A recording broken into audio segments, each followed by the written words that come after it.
everyone, I Geetika, Faculty of Management from Tecnia Institute of Advanced Studies. Today I am going to deliver a lecture on what is depreciation. What do you mean by depreciation? In accounting terms, depreciation is defined as the reduction of recorded cost of a fixed asset in a systematic manner until the value of the asset becomes zero or negligible. An example of fixed assets are buildings, furniture, office equipment, machinery, etc. A land is the only exception which cannot be depreciated as the value of land appreciated with the time. Depreciation allows a portion of the cost of a fixed asset to the revenue generated by fixed asset.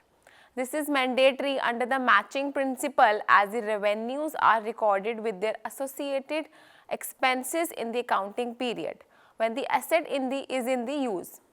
This helps in getting a complete picture of the revenue generation transaction.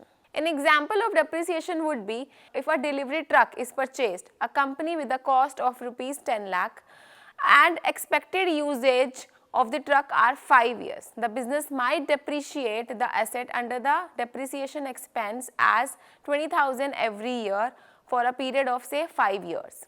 How to calculate a depreciation in a small business? There are certain methods of the depreciation which we will be discussing later on, but right now we are discussing about the three main inputs required to calculate the depreciation.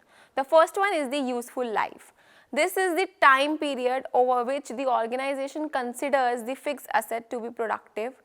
Beyond its useful life, the fixed asset is no longer cost effective to continue the operation of the asset. Second requirement would be salvage value. Post the useful life of the fixed asset, the company may consider selling it at a reduced amount. This is known as salvage value of the asset.